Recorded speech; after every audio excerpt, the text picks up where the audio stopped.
Hey listeners, welcome back to the Indra Aziz Show. Show di mana kita membahas tentang musik, kehidupan, dan segala sesuatu yang menginspirasi. Bintang tamu kita hari ini, salah satu orang paling keren yang saya kenal. Pokoknya keren banget, classy banget, dan seru banget orangnya. Langsung aja kita panggilin Emi Saras. Hai Saras. Hai Indra Aziz and the listeners.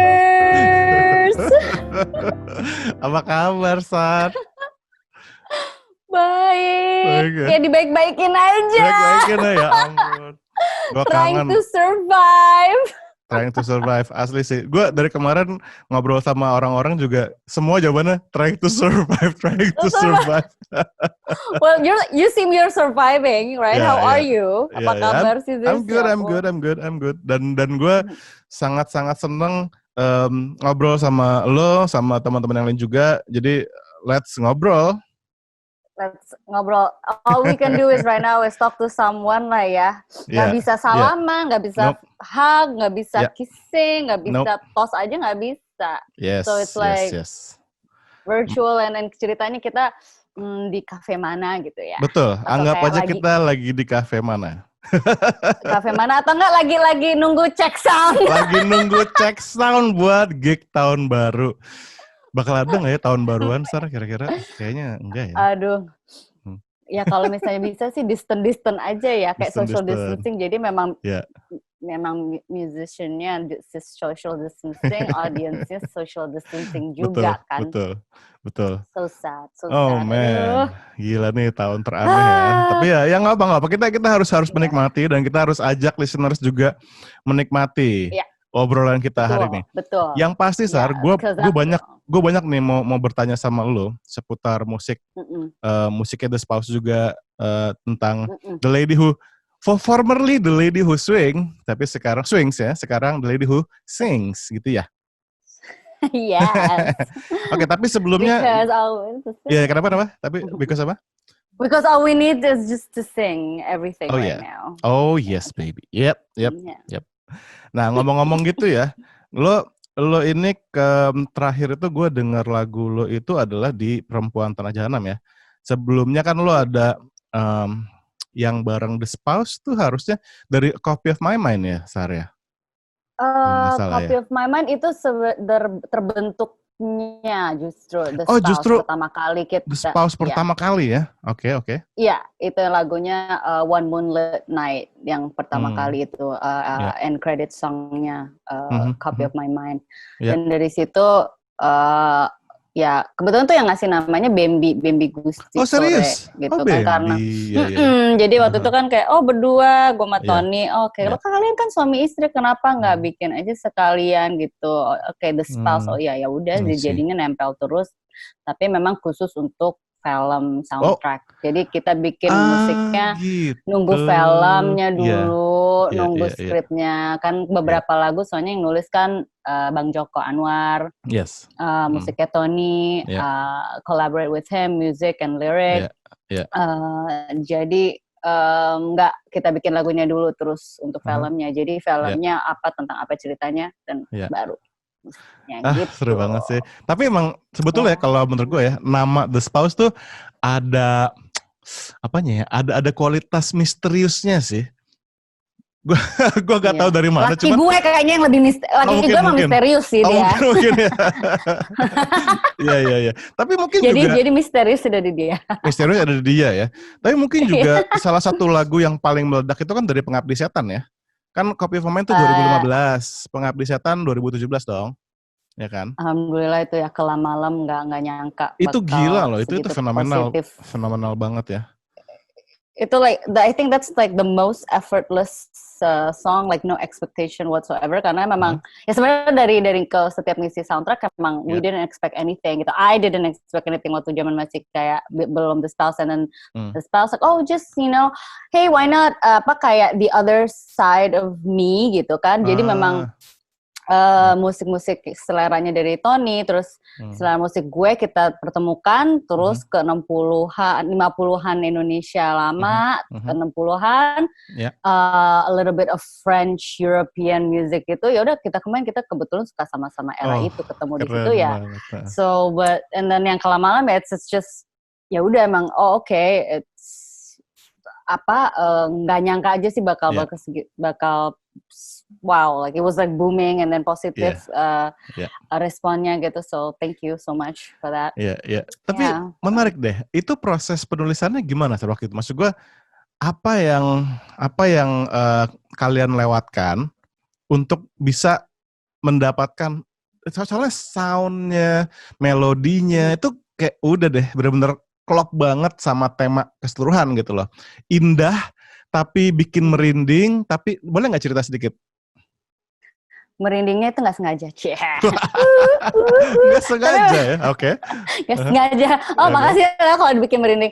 Tapi memang musik pertama sebelumnya itu kan memang kan Tony kan bagian dari Rooftop Sound team for scoring kan. Jadi memang biasanya prosesnya kan dari skripnya mereka script reading, and then kemudian diperlihatkan karakter-karakternya, terus kemudian dari lirik. Nah ini kan lagu ibu kan ya, jadi kayak seperti ibu yang menyanyi gitu. Ini lagu hitsnya ibu di Pengabdi Setan. Nah jadi Tony itu yang he composed the music, and then liriknya dari Bang Joko, and then I sing the melody. We both work on it together, me and Tony. Dan nggak merasa mistis, cuman pas dan for me it was very confidential karena gue benar-benar nggak tahu sosok ibu seperti apa. Memang ini kayak horor gitu, tapi kalau misalnya Tony kan dia udah kebayang gitu, tapi tidak bermaksud untuk horor kan ya. Anggap aja kayak kita mendengarkan lagu lama zaman tahun 50-an 60-an ya, Indonesia lama, irama Nusantara gitu. Jadi memang itu kan ceritanya ibu memang top-topnya di jam-jam segituan. So we try to go back to that vibe, and then gimana ya, gue juga research juga, coba lo nyanyi jangan sebagai Amy Saras gitu, jadi nyanyi sebagai lo karakter ibu ini. So I thought that was very interesting gitu ya, karena gue cuma tahu a little bit of description, and then ini for a horror movie, and then think about all those, hidup gue kayaknya memang suka banget yang berbau-bau vintage, yang lama, yang kayaknya emang lawas aja gitu. Jadi ketika proses recordingnya, to get the vibe and to get everything ambience-nya, gue matiin lampunya sih.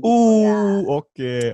Tapi sempat ada mistis-mistis dikit kayak pas mau serius, nyanyi gitu, gimana tiba-tiba maksudnya? Kayak ada, I think from what I remember kayak tiba-tiba stand mic-nya kenapa gitu, kayak what? Kenapa, kayak nggak sengaja gitu, kenapa gitu, kayak lo kok agak ada yang gerak gitu. Gue matiin, tapi matiin gue juga takut juga kan, maksud. Tapi gimana tuh, I sang it ya. Sebenarnya itu kan lagu romantis intinya kan. Betul. Itu lagu romantis kan. Tapi ya karena penempatannya di scene-scene yang begitu di Pengabdi Setan, ya jadinya kebetulan haunting gitu. Kayak beda. Jadi kayak jadi The Spouse itu it's the mysterious and the dark side of Amy Saras gitu. And then so it's kind of cool that I get to work with Tony juga sih gitu. Itu asik banget. Nah, itu berarti lo kemarin juga melewati proses yang sama gitu dengan Perempuan Tanah Jahanam? Lagunya apa judulnya? Sama banget. Kemarin itu ada Berlibur. Kok gue lupa sih. Kasih Pujaan Hatiku. Oke. Pujaan Hatiku sama Berlibur. Nah, Pujaan Hatiku tuh itu sebenarnya nggak sengaja sih memang dibikin suaranya. It's that's what I love about recording for The Spouse juga, karena kita bisa explore berbagai macam suara atau karakter. Jadi sesuai karakter yang ada. Sama sih prosesnya, menunggu skripnya, terus kemudian kali ini yang Berlibur sama Pujaan Hatiku liriknya dari salah satu produser Perempuan Tanah Jahanam, Tia Hasibuan. And then yang sesuai dengan ceritanya dari skripnya, kemudian musik, and then music and composition sama kita berdua. Mostly music is Tony, and then melody and everything we work on it together gitu. Iya. Tadi lo bilang Oke.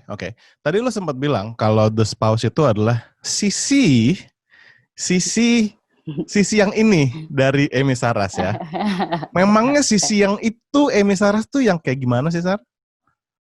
Well, karena kan maksudnya it's kalau apa ya, orang melihat gue Amy Saras kan very lively, very musical, very happy gitu. Yeah. And then sometimes I just like, sometimes pasti kita semua dalam apa ya, in humanity we have our deepest darkest side gitu. Jadi yang itu kan tidak diperlihatkan karena memang nggak sengaja, memang I mean every day I'm just like that, I'm just so happy and very musical, very like bubbly gitulah. Jadi kalau The Spouse ini memang hey, it's there's two sides of everything in music, in life gitu. There's the light side and the dark side. I said, hey, why not gitu loh? Show this is the other side, and it's just so fun, Sometimes when I perform, like I like to use the veil. I like to use, and it's a different kind of It's as Amy Saras is a soloist, and then The Spouse is like a duo and then a group. So itu juga jadi banyak belajar juga. So it's like the other side of my kind of like. Oke, kalau kata nggak enaknya sih, the selfish side of me, and the team worker side of me, gitu. Nah, kalau Amy Saras kayak, no, I want this, aku maunya gini, I like this, I want to sing like that. Gitu. Kalau ini, kayaknya lagu kalau The Spouse ini karakternya untuk film ini, nih lagunya untuk yang scene ini, coba deh lagunya suaranya lebih ini, jadi harus kayak Amy Saras yang mau diatur dikit lah. Ya, tapi bagusnya, emang biasanya nggak mau diatur ya, bagaimana? Enggak. Tapi, iya, tapi hebatnya. Mau kok, tergantung kok, mau. Tergantung, iya. Oke. Catat ya, listeners ya. Oke, tapi menariknya, Sar, bagusnya adalah ketika lo bekerja dengan music director, dan lo juga diarahin, Sar ini scene-nya kayak gini ya, karakternya kayak gini, tapi tetap tidak menghilangkan kayak benang merah Amy Saras gitu. Karena kan kita tahu ya, Amy Saras juga dulunya berangkat dari musical juga di New York. Tahun berapa di New York dulu lo? 2000, kalau misalnya perjalanan dari kecil tahun 1980 kan udah di sana. Buat 3,5 tahun gue udah pertama kali di sana, and then balik lagi, sempat balik ke Indonesia, balik lagi ke sana itu during my teenager years, 97 sampai 2007 lah. Harus pulang gitu. By the way, Aziz itu yang vocal director lagu It Was June, listeners, di album Swing in Amy. Alright, When I said mau diatur, Indra Aziz ngatur vokal Eke nih. Yes. Iya. Andai saja di podcast ini boleh main puter-puter lagu ya. Gue pengen puterin lagu sekarang. Sayangnya nggak bisa. Ya, sayangnya. Indra Aziz is the one who's very, you help, you mentored me. Ini listeners, Indra Aziz banyak memberikan masukan mengenai lagu. Tapi itu proses yang menarik loh, Sar, karena gue merasa gue dapat energi juga dari lo. Jadi ketika kita kerja bareng untuk lagu itu It Was June, gue ngerasa itu kita kerja sama sebetulnya, bukan kayak gue semata-mata ngedirect lo gitu, enggak, ya kan? Tapi itulah salah satu yang bikin orang tuh senang banget kerja sama Amy Saras gitu loh. I hope so. So. Karena kayak ya itu kan when you mention about New York, Indonesia, and then gue lebih lama di sana, memang ya itulah kuncinya adalah adaptasi. Memang walaupun memang butuh waktu, it's never too late to adapt gitu, whatever it is gitu. And teamwork it's actually teamwork ya. You have to be able to do you have to be able to be a team player juga gitu kan. Even though you're as a soloist or anything, not necessarily diatur, but like as a team, but So buat listeners yang lagi dengerin sekarang, mungkin yang belum tahu bahwa Amy Saras juga dulu pernah ada performance di Off Broadway ya, Miss Saigon kalau nggak salah, benar? Off Broadway Miss Saigon. It was bener, very brief. Long time ago, ya. Yes, nah, it was. Oke, maksud gue ini juga banyak listeners gue yang penyanyi, yang juga mungkin punya interest di dunia musical kayak gitu. Apa sih dari pengalaman lo itu bagi mereka nih listeners yang kayak interested, mungkin gimana ya caranya aku bisa bekerja sama dengan orang di dengan berbagai macam background ya, terus khususnya di dunia internasional gitu. Dan gimana lo keep up sama mereka punya standar. Ceritanya waktu itu gimana sih? Kebetulan memang kan waktu di sana I was very fortunate bisa mengambil kelas drama dari SMA ya. Jadi dari SMP, kelas 3 SMP gue sampai kuliah. Jadi gue konsisten tiap tahun itu pasti ada kelas ide paduan suara, kelas acting atau ikutan drama production ya dari sekolah. Karena kuliah nggak disetujuin untuk ngambil performing arts, I took another study which is media studies, tapi gue tetap ngambil acting class. Nah, untuk memenuhi standar musical theater in New York or in the United States in general itu memang kan basicnya kan nyanyi, menari, dancing kan, menyanyi, menari, acting. Acting is the basic of all gitu. Jadi dan when I was in New York itu banyak banget berbagai macam course seperti dance courses, acting courses, and then singing courses, vocal 101. Jadi it's costly tapi it's an investment karena itu yang dibutuhkan untuk bisa menguasai itu semua gitu. Now when I did an audition, of course I was already taking all those classes the preparation. I took workshop di Marymount Manhattan College. Ada intensive workshop itu yang kayak hari Senin sampai Jumat tuh 9 to 5 for about 4 weeks gitu. Emang udah kayak emang kayak itu karena sebuah profesi. Jadi untuk profesi kan you have to invest something dari skill yang dibutuhkan gitu. So to keep the standard, it's very competitive. Cuman all you have to do is you audition, you prepare for the audition, you sing, you continue to take vocal lessons, and then dance classes, and then acting. But the core of everything is acting kan. Kemudian also I was very fortunate karena kan I was a resident juga kan. Itu adalah satu. I said apapun kesempatannya gue ambil aja gitu loh. Audisi di sempat juga ikutan audisi untuk Bombay Dreams, which is productionnya Andrew Lloyd Webber. And then I got a call back. Itu setelah kayak berapa bulan. Jadi you audition, proses auditionnya juga gitu kan. You as usual you just wait in the room. Tapi you need to be able to read music sheets. Karena kalau audisi itu kan kadang diminta berapa bars gitu, 8 to 16. Tapi I mean, sorry gue lompat-lompat, tapi I'm sure now it has changed. Tapi pengalaman gue waktu itu adalah, misalnya siapkan ballad, one ballad, one up tempo, or one ballad gitu kan. Misalnya waktu itu gue mempersiapkan one ballad, 8 to 16 bars, misalnya itu. Jadi nggak, and then there is a piano accompaniment. Lu masuk ke satu ruangan, kasih music sheetnya ke the pianist, and then they play it, and you're ready, and there's like, the auditioners in front of you, and then you just sing 8 to 16 bars, tapi they don't stop you, karena kan you already know 8 to 16 bar.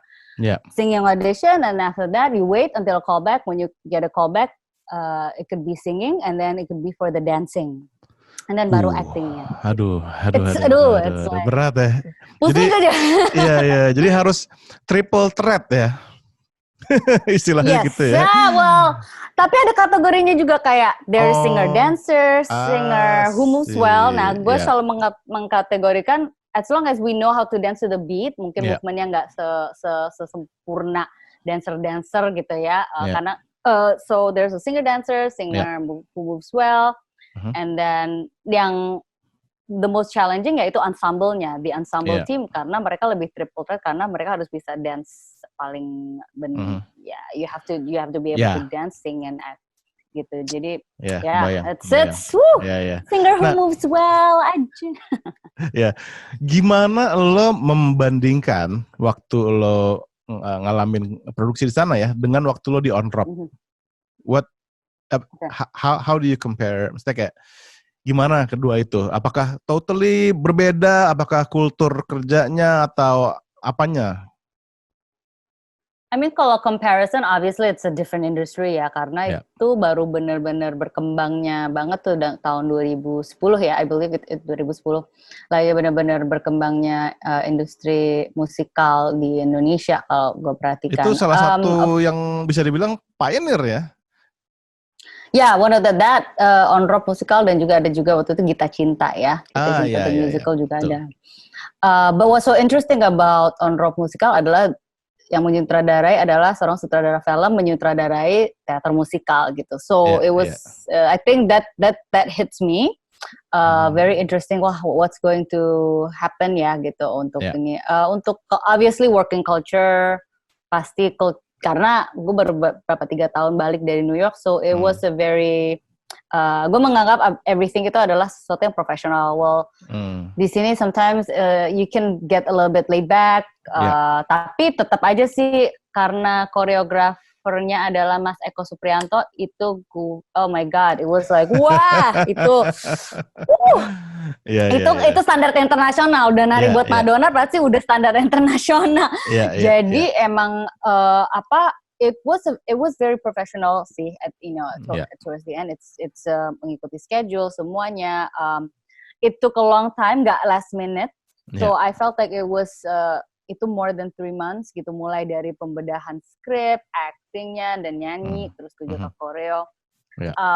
So the audition process juga sama. Walaupun memang tidak satu-satu actingnya waktu kita yang satu-satu deh kalau nggak salah. Cuman the audition process lebih dance, and then it was so hard. Mas Eko Suprianto, oh my god, the dance choreography. Kebayang. Then again, I'm a singer who moves well, so I know how to move, right? I know that, yes. Karena terakhir gue gig bareng lo pas tahun baruan, man, gue merasa kayak gila, gue langsung merasa ikut jago juga lihat lo, Sar. Oh my god, jadi ya listeners, Indra Aziz just know how to dance. You know, he knows he's a swooner, you know, but he's a dancer. Iya. Gitu. Triple threat sebenarnya tapi diam-diam aja, humble. Asik. Ya semoga ini semoga buat listeners yang lagi terinspire sama lo, semoga masalah pandemi ini segera selesai. Jadi produksi-produksi yang serupa akan muncul lagi ya, Sar ya. Yeah, we just I'm into that. I mean, but we need to keep on inspiring each other gitu kan. And then ini kayak the show, the Indra Aziz Show kan kayak it's a reminder for all of us gitu. Kita butuh kayak mendengarkan sesuatu yang lift us up gitu loh, bahwa we do need music and art. And art. But sayangnya kita we got neglected. We're kind of like on the last batch, but people need us. Iya kan? Jadi agak sedih gue karena orang mendengarkan musik kan melalui hari-hari gitu. Orang menyanyi when they're in pain or happy. But why are we not on the priority list during this pandemic gitu? Iya sih, banget sih kayak ya oke. Tapi ngomong-ngomong soal mendengarkan musik, Zar. Sekarang gue mau ngomongin juga yang sebetulnya pengen gue bahas dari awal. Cuman kita kayaknya baru nyampe sini sekarang nih. Itu tentang lo kan salah satu orang yang dikenal di Indonesia sebagai penyanyi yang fokusinnya tuh swing, jazz. Bisa nggak lo ceritain mengenai selera lo pribadi ya tentang swing dan jazz itu yang musik yang seperti apa sih yang lo dengerin dan lo tuh bisa benar-benar relate gitu? Ella Fitzgerald got me hooked on it first. Yeah.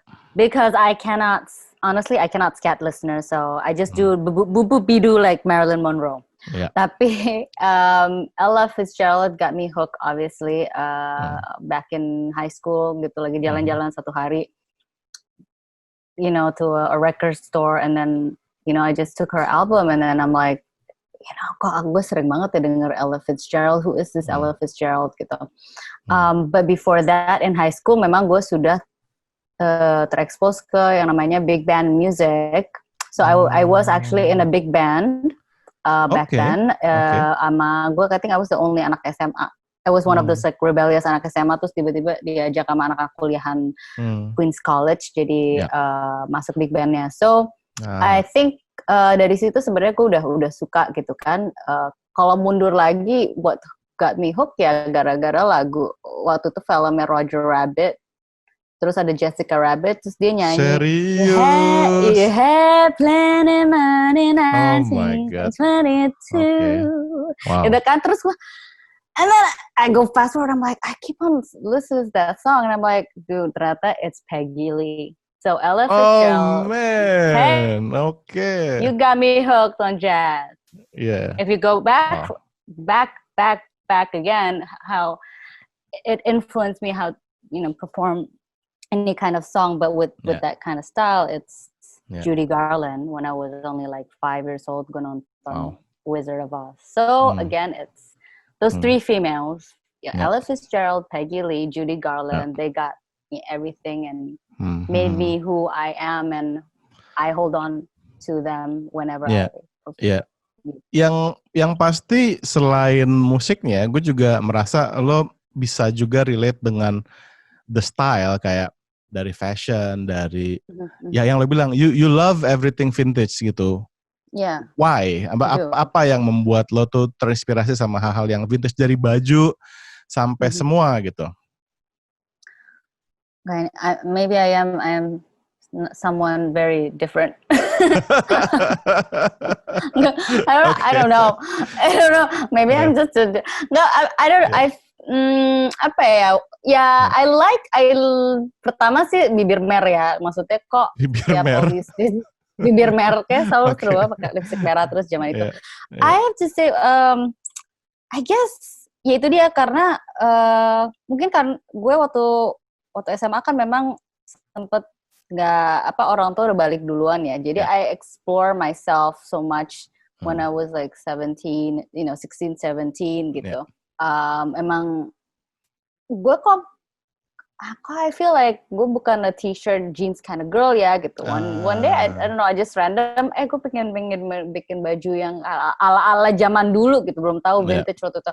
Pengen bikin baju, so it could be something like yang jazz zaman tahun 40-an or baju yang kayak ala tahun 30-an. I think it was just, it's hard to explain, kayaknya memang udah kepanggil aja gitu ya setiap ngelihat. It could be also my mom juga sih, karena dia koleksi barang antik tuh, suka ngeliat foto-fotonya pakai bajunya, ini kok baju kok kayak zaman dulu kayak lucu banget ya gitu. And also kan with their back then there's so many like I was a high school college student, I cannot afford anything yang very expensive, very branded. Jadi gue selalu ke thrift store, second hand store, and if you look for sale, and then itu barang yang udah ibarat pasar Senen ya di sini gitu kan. Hunting lo dapet baju, and it's great when you put it on, you're like gila ya gitu. It just you learning so much, kayak lo berasa kayak time traveler gitu, lo balik ke zaman itu gitu. Jadi yang gue suka dari era vintage, why I also copy that style or like inspire that style pada zaman itu, gue ngerasa kayak gue jadi bisa jadi bagian dari era itu gitu. Merasakan nyanyi lagunya Peggy Lee seperti itu dengan baju itu, or like Helen Forrest nyanyi di Big Band Glenn Miller, terus gue pakai baju itu, berasa gue kayak masuk terus ada some guy just and also from that movie A League of Their Own, itu tentang cewek-cewek main baseball yang ada Madonna juga.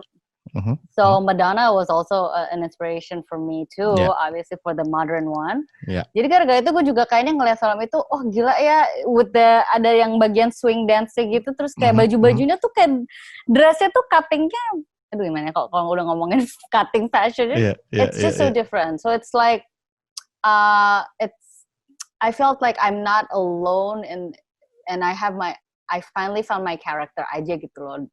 Love it. Di apa? So I think it's just my character.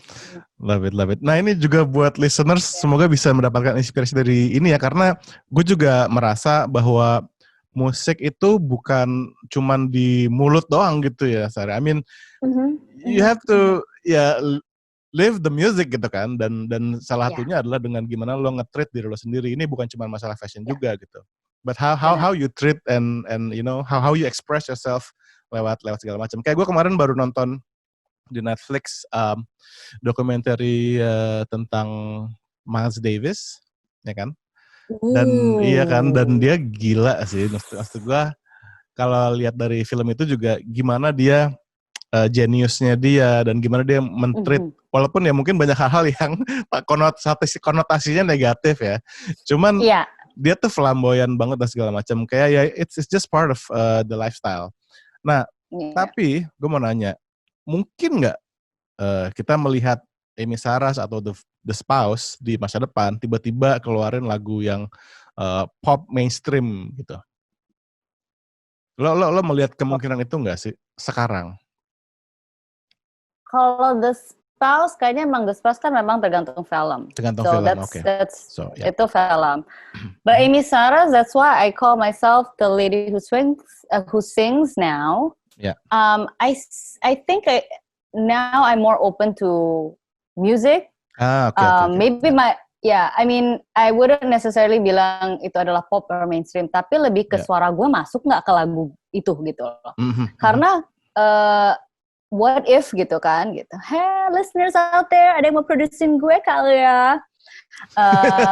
You know, with you know what I mean, with my voice like this, yang I would say my voice is I would gimana ya? I'm so used to singing with that kind of music gitu kan. It's very you know, I wouldn't want to say vintage anymore, but like my gimana caranya dengan suara gue yang seperti ini ada dan dikombinasikan dengan mungkin musik yang lebih ke sekarang, or maybe it's more of like how would I create my voice in that music, you know, innovate that music in a new way with my voice gitu sih, lebih kayak gitu. So I don't know if it's gonna be pop or mainstream, I don't know. Sekarang gue lebih nggak begitu suka mengotak-kotakan lagi ya Ziz ya. It's so the branch is like out there, so I wouldn't know, like gue nggak like what is pop. I mean karena like once you said when I interviewed you a long time ago, swing is like the pop music of that era gitu loh. Ya kan, like what you said. So it depends, you know, lebih kayak cocok nggak sama musik gue and karakter gue masuk nggak ke musik itu. So kalau lo tadi bilang ada perubahan dari The Lady Who Swings, sekarang The Lady Who Sings, kok gue mencium-cium adanya project baru ya di depannya dalam waktu dekat? Apakah ada nih? Oh my god, waktu dekat pandemi kind of ruined all my project, y'all. Yo, it's Rona, you need to get away, Rona. Rona di masa Corona. Rona. Oh God. Rona. You know, bener nggak? Semua coba listeners coba. Makanya you're all probably hopeful in the beginning of like, 2020, gila nih angka bagus 2020. The new year. All of a sudden it hit you, and then you're like, hey, Rona, Rona comes. Gimana ya? I was supposed to have like, you know, couple of projects like this week, you know, this year. Apa sampai nggak tahu this week, this year, this day udah You know what I mean? Jadi apa ya? Well, I think it's more of a I'm open to evolving. You know, it's apa ya? Innovating new things. Like again, the word I like the new word of adaptation gitu. Jadi tapi it doesn't take away my character. I mean, I'm still gonna be like this. You know, I'm still gonna be wearing. I don't care what people say. Oh, you should wear t-shirt and jeans. No, I'm not gonna wear t-shirt and jeans to go out or anything. Gitu. Tapi how is it gitu? I'm open to that new challenge karena how would you combine that with that current and old, and banyak banget kan sekarang yang begitu. So it's a mix of both gitu. Gue pengen tahu sih. Pengen Riz, yuk. I call Indra Aziz ya listeners Al Capone karena Al Capone itu kayak kece banget. Al Capone is like, you know, you don't mess around with Al Capone and you don't mess around with Indra Aziz gitu. Alright. Nah tuh Omar baru lewat tuh. Omar. Ada siapa itu? Hai Omar. Sama Tante Saras. Cute. Ya. Jadi kalau lo sendiri ya, ini udah masuk ke masuk ke topik kehidupan ya sekarang nih. Karena kita tadi udah kayaknya berat ya. Kayaknya nggak mungkin kita nggak mungkin nggak ngebahas ini. Apa sih yang lo lakukan untuk kehidupan? Nanti lo mesti nyanyi sih. Kayaknya that's the thing, the lady who sings, I sing to like every word that comes up like gitu kan. Iya. Gimana lo sih kehidupan? Iya itu dia maksud gue. Gimana apa yang lo lakukan sih untuk selalu stay inspired during this difficult times gitu. Lo lihat news isinya begitu, lo lihat Twitter isinya begitu. I mean, please share ke listeners kita sekarang mungkin yang juga lagi down gitu. Kan Amy Saras tuh selalu bajunya merah, bibirnya merah, happy, please bagikan rahasianya sama kita gitu. Oh my God. Positive people obviously inspires me, including orang-orang yang follow gue, yang masih support my music. So my loyal fans, obviously, yang kadang-kadang gue juga nggak nyangka suka. Ya, obviously sekarang apa-apa Instagram ya kalau gue sih during this pandemic, jadi gue kadang suka ngeliat di Instagram ada tiba-tiba nge-tag gue lagu, nge-tag even making me artwork. Jadi gue lihat itu keren banget. Ada yang bikinin gambar keren banget. Siapa? Iya. Ini listeners mesti lihat di Instagramnya Amy Saras. Keren banget. Iya, the illustrator namanya Ami Pratiwi.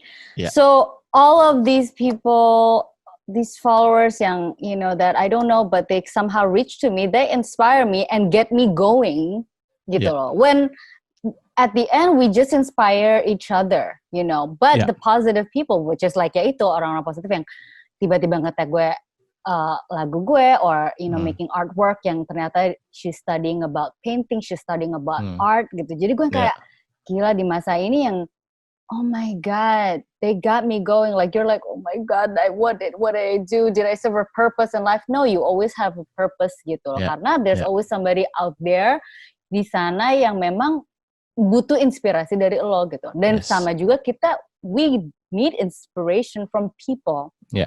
But people with their positive, energy and also who can face reality gitu loh. Karena we don't need any negativity gitu. But how do we make that negative to something that's inspiring and then peaceful and then also positive. Itu aja sih gitu. Or else you're gonna go crazy, listeners.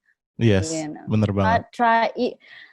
Try to find everything around you that inspires you. Seek joy all around you, because that's what we need gitu. Kita apapun yang kita butuhkan, even like just maybe you see like the beautiful sun gitu kan. Kadang kayak langit biru aja kalau bisa kayak oh my God, like I can write something looking at the sky gitu. Yeah. Ya kan? Yeah. So I mean, don't underestimate when people kayak kadang-kadang di social media suka ngepost gitu, oh my God, the sun, the blue sky gitu. Oke, kita orang otomatis kita mikir nih orang kenapa ya, dia lagi melo atau apa ya, this sky is so beautiful. No, enggak gitu. Yeah. So try to like put that mind away of like, just be supportive of each other. When you make a comment like, oh wow, don't make comment like, trying to make not be comment, tapi lo kenapa sih? Enggak. Bener. Gitu, because people, we need people. Oh, yes, Sar. Nyanyi dikit kenapa, Sar? Nyanyi dikit kenapa? Tadi udah dikit loh itu setiap kata gue nyanyi. Kurang. A song that's please inspire us. Oh, this song that's been gila, I love this song so much. Pasti listeners juga mungkin pada tahu dengar lagunya. So kiss me once, then kiss me twice, then kiss me once again. It's been a long, long time. A long, long time.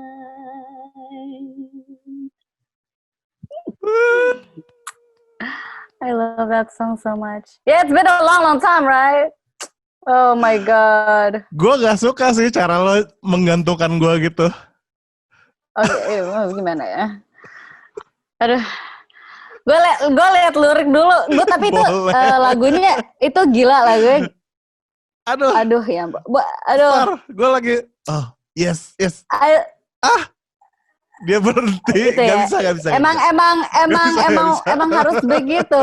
Emang harus agak-agak sneak peek dulu gitu kan. Nanti tuh buat sneak peek ya sih. Oh iya. Boleh. Yeah. Oh, okay. Yeah. I have to like cheat a little bit because I love this song so much and lately, aduh, ini kalau denger lagu ini ya, itu kayak dari horns-nya yang keluar tuh. I hope one day we gonna go back to that moment where we perform live terus juga with the big band and orchestra, and then ketika intro trompet itu datang. Kemudian never thought that you would be standing here so close to me. There's so much I feel that I should say, but words can't wait until some other day. Kiss me once, then kiss me twice, then kiss me once again. It's been a long, long time. Haven't felt like this, my 2 cents can't remember when. It's been a long, long time. You'll never know how many dreams I dreamed about you, or just how empty they all seem without you. So kiss me once, then kiss me twice, then kiss me once again. It's been a long, long time.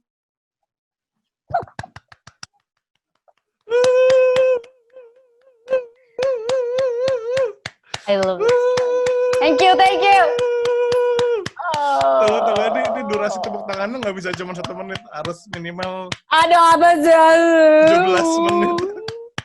Sar, thank you so much for singing. Aduh, thank you so much. I love your voice. I love you singing, serius. I love your voice. Oh my God. No. Aduh. Ntar lu nafas dulu ya.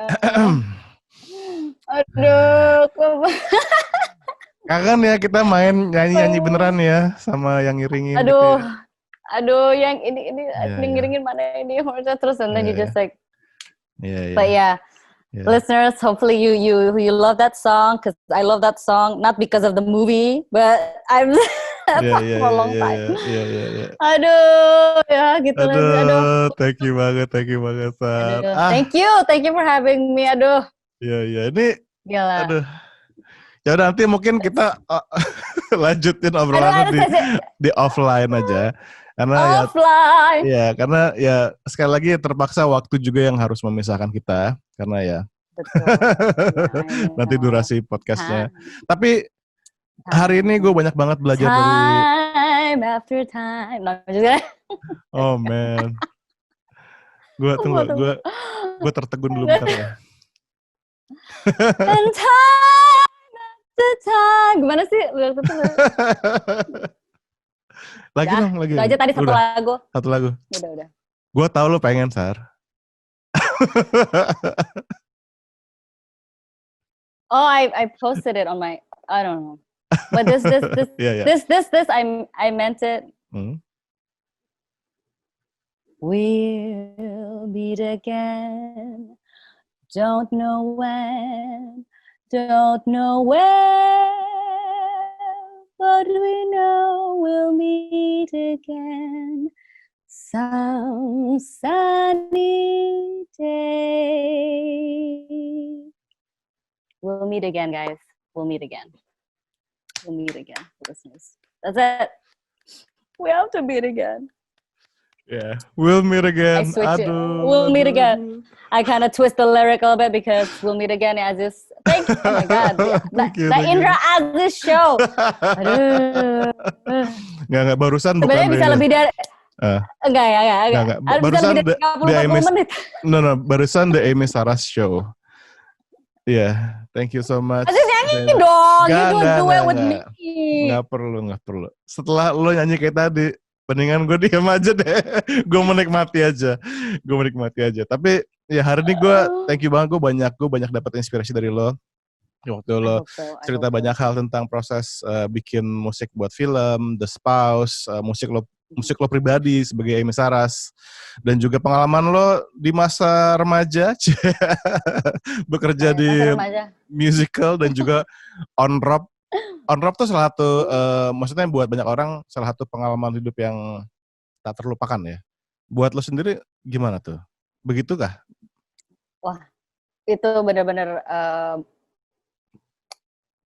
di luar ekspektasi dan membuka banyak pintu untuk gives me hope actually gitu. Selain pintu kesempatan gitu pasti ya harapan untuk gue stay di sini. So firstly thank you untuk Bang Joko Anwar yang udah ngasih gue kesempatan. And of course my cousin Aryo Bayu, actually he's the one who recommended me juga. Even though gue ikut I did because of Twitter.